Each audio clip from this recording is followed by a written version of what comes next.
What's up, Urban Acolyte family? My name is Prince, and I'm an Urban Acolyte. And I want to, give myself a pat on the back because I believe I succeeded in turning the Egyptian over to the dark side and making her a fan of Star Wars, or at least a fan of watching Urban Acolytes here on YouTube. But anyway, I've rambled on enough. Let's talk about this Visions and Voices episode of Star Wars Rebels, because there's a lot that I want to get into in this Star Wars chat. So the episode picks up actually where last week's episode left off. And we see that Hera is planning a mission to bomb the Empire's facility, their factories back on Lothal, where they learned that they were building those TIE fighter destroyer models that everyone seems to be a big fan of. During that meeting where they are coming up with their strategy, Ezra begins to experience these bad hallucinations, and we find out it's because his mind is linked to Maul after their experience in the Holocrons of Fate episode. When they joined the Holocrons and they were trying to share the vision, they have some kind of force bond. Now, I really like this because where else did we hear about force bonds? Well, it was with the Jedi Exile and Darth Treya or Darth Kreia or Treya, or the person that many of you believed would be the ancient one that was in that Sith holocron. Of course, we also learned that the holocrons are destroyed, and that means that Kanan and Ezra have no way of consulting what was a pocket or a fragment of the information contained in the Jedi archives. Of course, we also know that Ezra cannot access that Sith knowledge as well. And it also means that that battle station back on Malachor, if the holocron is the key to activating it, then it is no longer of use. It's dormant and it can't be activated, right? So we have shut the doors on a number of things, and I'm going to come back to that in my points at the end of my summary, right? So at this point, we have some crazy things. Like I said, Ezra is experiencing these horrible hallucinations, and that's what it is when we see that Ezra is about to strike down Maul, is it's actually a hallucination. So Kanan and Ezra go and consult the Bendu, and at that point, we learn that Maul has discovered the location to Chopper Base on Atollon, and he is there to strike a deal with Ezra. Basically, Maul needs to retrieve answers from the holocron, and if Ezra does not agree to go to Dathomir with Maul, he's going to reveal the location of their base to the Empire, right? So we learned that Maul has bits of Ezra's memories and Ezra has bits of Maul's memories, and I'm wondering if that's going to affect our story as we move along into the second half of season 3 and possibly season 4 if Maul is still around and active in what's going on with the rebels, right? So they return to Dathomir to conduct a ritual using Night Sister magic. Basically, Maul has discovered how to basically recreate whatever he was trying to do with the holocrons. Of course, by merging the holocrons, they have access to, unlimited information. This ritual will allow Maul to pull the information from Ezra and for Ezra to pull the information from Maul. So they basically pool their resources and they see the combined aspects of their vision, right? And one of the things that I came away wondering about after this episode concluded is, well, what about this force bond that Ezra and Maul appear to share? Has that now been severed, or do they still have it, right? So that's something I want you guys to hold on to going away from this episode, right? So of course we go back to the clip that we saw from the preview, and Ezra sees the dark saber, and Maul says, if your Mandalorian friend were here, she could explain it to you. She could explain the significance of this lightsaber and why this is a lightsaber that you as a Jedi won't know anything about. And I believe that's going to be our key to getting into the Mandalorian arc where Bo-Katan will be present for the second half of season 3, I'm guessing. And like I said in the Imperial Super Commando episode, I think that episode is going to set something up with Bo-Katan, Finn Rao, and the other dude. I can't think of his name off the top of my head, but that's another point that I'm going to return to. So hold on to that. All right. So they begin to conduct the ritual, and we learn that Mother Talzin's altar is the focus of the Night Sisters' power, right? They drink this concoction, Ezra and Maul. They begin to, like I said, pool their resources. They share the vision, and Maul says it ends where it began, a desert planet with twin suns, and Ezra says he's alive. Obi-Wan Kenobi is alive. And how does Ezra know about Obi-Wan Kenobi? Go back to the very first episode of Star Wars Rebels, and you will find your answer there if you're new to the series, right? So after they have, seen the full vision, it is time to repay the debt.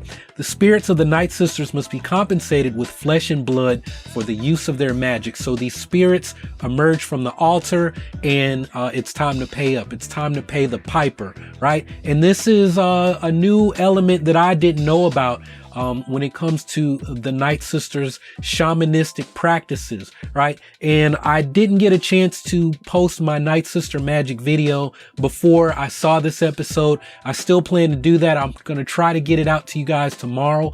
And that's one of the things that I'm going to look for is there some kind of blood debt that has to be paid in return for the use of the magic?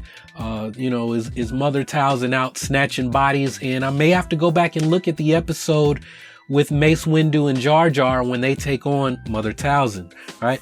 All right. So, at this point, Kanan and Sabine come to Dathomir. Kanan put a tracking device in Ezra's communicator because he knew that Ezra would run off to go and work with Maul. And of course, at this point, we know that it's not Ezra being naive.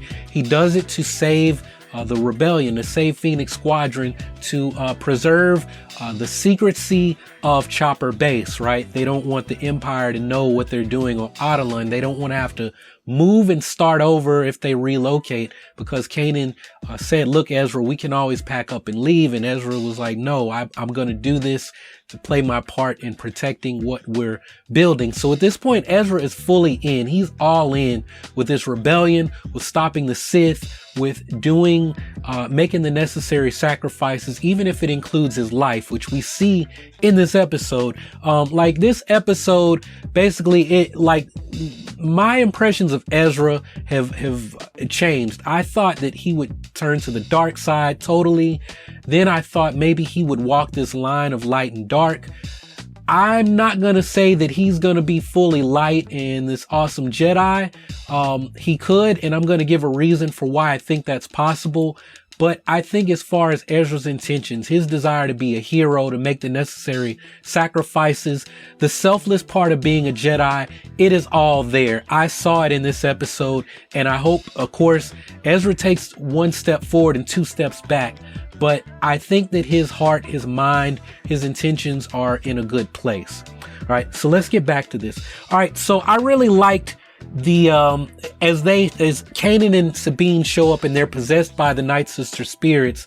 We see the duel, Kanan versus Maul, Sabine versus Ezra, right? Ezra versus Kanan, and they get out of the cave. Of course, Kanan and Sabine cannot venture too far from the altar. They cannot leave the cave. And for Maul, this is the way you save your friends. We don't have to kill them. They're just stuck forever, possessed by these Night Sister spirits. And they've got a woman and a man, and they can and start to reproduce the Night Sister clan there on Dathomir, right? But Ezra is like, no, I've got to save my friends. And I loved what Maul had to say. Forget the past, forget your memories, forget your attachments.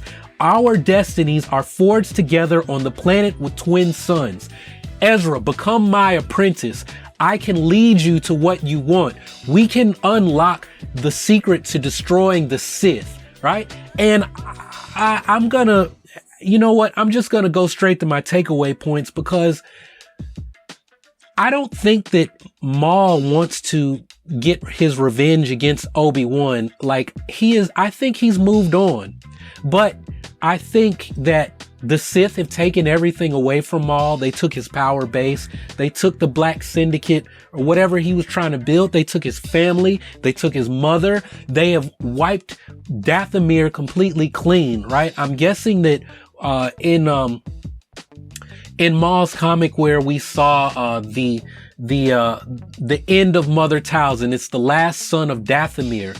I believe that the Night Brothers who were part of Maul's army, I think they were wiped out. So Maul literally is the last son of Dathomir. He's the last of Dathomir, right? And I think he wants his revenge against Sidious, Vader, the Empire, for everything that they've done to him. He was promised something, and it ends where it began. My first mission was to a desert planet with twin suns, and that is where it will end. That is where this chapter of my life can end, and I can move on to whatever I want my true legacy to be. But this end game is to destroy the Sith, and I think that's why he was there on Malachor, right? Like I said, that takeaway point is that Obi-Wan Kenobi is alive, and he is the key to defeating the Sith.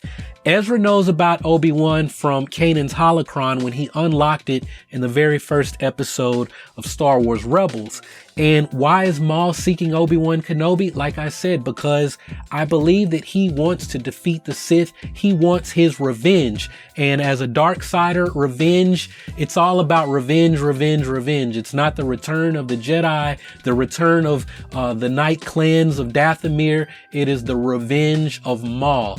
I want to take my revenge out on the Empire, and I want to defeat my former master because he humiliated me and took everything away from me, right? Even Order 66, Maul was completely cast out of what he had, the little bit of power he had left after Talzin's death, after the Black Suns left that syndicate, the structure that Maul had created, right? He still had Mandalore, right? And I think I said Malachor a second ago. I meant to say Mandalore, right? But Order 66 went in effect. The Republic became the Empire, and I'm sure Maul learned this. He know he's a smart dude, and so what he had left was taken from him by the Empire, and he may want to go to Malachor and help out with whatever they're going to do to try to oust the Empire. I think that is going to be a big thing for Phoenix Squadron, for the Rebels, as I believe that they will lead some kind of revolt on Mandalore. And I'm like jumping all over my points, right? So point number 2, to bring this back around, and I'm going to come back to that other one about Mandalore, but Maul's legacy, what is it? What is Maul? He's not a Sith, right? Where has he been during his exile? Has he been collecting all his artifacts and there in that cave on Dathomir, or did he go there after the Holocrons of Fate episode? And where have all these things been? The Darksaber, all the little bits and pieces we saw in the cave, right? What has he been doing while he was on exile these 17 years, right? And does he want to destroy the Sith? Meaning, does he want to become an ally of Obi-Wan Kenobi and the rebels so that he can seek his revenge against the Sith and against the Empire? And could Ezra adopt some of what Maul is teaching? Meaning, could Ezra decide, you know what, you see me as an apprentice, you are the most trained Force user in the galaxy that I have access to. Why don't we use you, but know that you're shady and you're on a leash? Of course, Kanan says this is the last time we're working with Maul, but you know, what if Ezra at some point says, look, we need this guy, even though we don't trust him, we need him. Maybe we can send him on the missions that we're not going to be on. He can be somewhere else. That way, if he double crosses us, it's not, you know, we're not stuck in the crosshairs. We're just, well, we sent Maul off to do this other thing. He didn't come through, so we got to pick up the slack because he's not a team player. That's a question that we've got to hold. All right, my last point. I want to return to what Maul said about your Mandalorian friend. So Sabine retrieves the Darksaber at the end of this episode. And the question is, are we going to learn the history of the Darksaber? And when Bo-Katan is introduced in this coming Mandalorian arc, could that be tied into the Imperial Super Commandos episode? That's something we have to ask. And I mean, if there's some kind of team up with at least Sabine, right? And she teams up with Bo-Katan and her Night Owls, and recall that Sabine's got an owl on her shoulder, like on her armor, right? So I'm sure she's aware of Bo-Katan and the Night Owls. We haven't delved into that. Could it be a reference to the Converese and Ahsoka?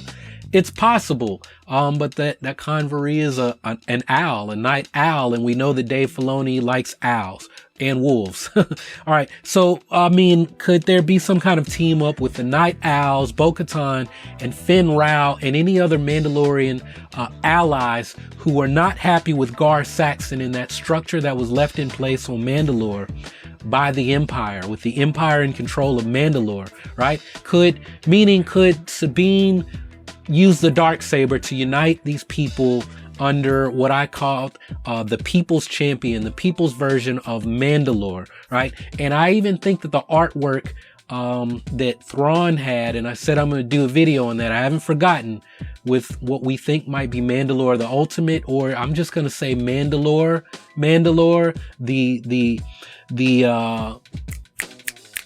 the cultural hero Mandalore. Could Sabine become that by uniting all of these loosely knit Mandalorian clans in the galaxy, right? So the last thing I want to talk about, the holocrons are destroyed. Kanan and Ezra have no connection to the Jedi Temple archives. And so their ability to contact Master Yoda, that's all completely based on them being able to locate satellite Jedi temples. And if they can't locate those, right, what did Yoda say? I am here because you are here. And if they are not there, then Yoda can't be there. And if he never has contact with them, then from a certain point of view, Yoda and Luke are the last of the Jedi, because 5 years have passed with no contact from Ezra and Kanan, right? And after Order 66, maybe the Jedi are no longer able to sense each other through the Force. We saw that with the Ahsoka Tano novel. Maybe Yoda lacks the same ability. He can't locate any other Jedi. Okay, so like I was saying, so from a certain point of view, Yoda and Luke might be the last of the Jedi, but Kanan and Ezra could still be out there somewhere in the galaxy, in another part of the rebellion. Maybe they're doing something else, and we have to come up with a reason why Leia never tries to seek them out for help. I know a lot of people would be upset about that, but you know what? Things get retconned all the time, and when you have this expanding galaxy, you have to allow for changes. You have to make explanations, and as fans, we either have to say we have to suspend our belief and accept the change. And again, we got to realize that Star Wars is for kids, right? It's for kids. We can be fans at whatever age, but if kids are big fans of Ezra and Kanan, and they are the ones who want them to continue to be stories about them. And I mean, even you all have said, many of you all have said that Ezra Snoke, or Ezra and Sabine hook up and Rey is their daughter. Ezra is going to go on to start the Knights of Ren. And I did a video on that, but I didn't literally say Ezra will start the Knights of Ren. I said that I think Ezra could do things during the time of Rebels that play a part in the timeline that contribute to the creation of the Knights of Ren. I actually have a very good speculation on how that could happen. It's kind of a what if scenario. I don't like to do what if videos, but I might do it just for fun over the holidays if that's something you guys are interested in. But anyway, I've talked on enough. This is like one of the longest videos I've done. This is basically like a podcast now. Yeah, that's all I've got to say about this episode, but I want to hear from all of you. First off, what did you like about this episode, and what are your thoughts as we move forward? What do you see happening? Like what do you see happening with these storylines as we move into the second half of season 3, because now Sabine has the Darksaber, right? And I believe that we're going to learn the history of the Darksaber. We're going to learn something about that piece of artwork that Thrawn had in his office with Mandalore and the lightsaber and the gun. Like, I possibly think there may have been a group of Force using Mandalorians at some point in the past.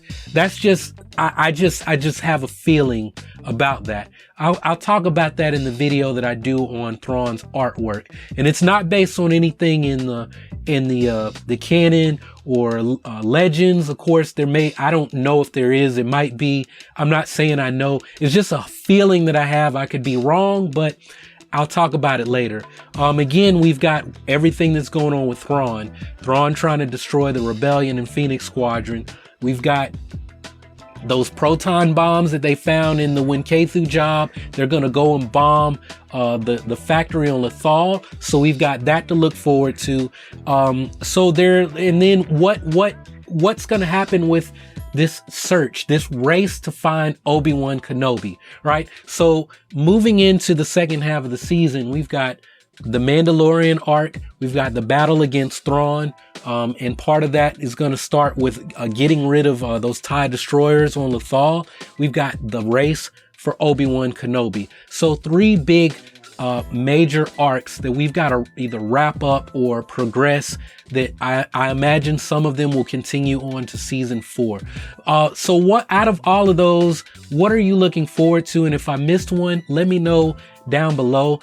So yeah, that's all I've got for this one. But again, leave me your thoughts down below and I'll be checking back to see what you guys have to say. So if you haven't subscribed already, go ahead and click on that subscribe button and take your first steps towards becoming an urban acolyte. I am looking to build a community of people who love Star Wars, who are committed to becoming forces for change to improve their lives, their community, and the lives of other people, whether they're Star Wars fans or not. So go ahead, take the plunge and join us here and continue to keep this thing growing and going, baby. So make sure to check out some of my other videos. I'm going to be posting a lot of stuff on Star Wars Rebels and on Rogue One. I've got a special talk that I got to really hurry to get out from my main man, Chris Ryans, and an event that he's holding tomorrow night. So check back for that video, and that's all I've got for this one. So thanks for watching. Y'all keep on breathing, and may the Force be with you always.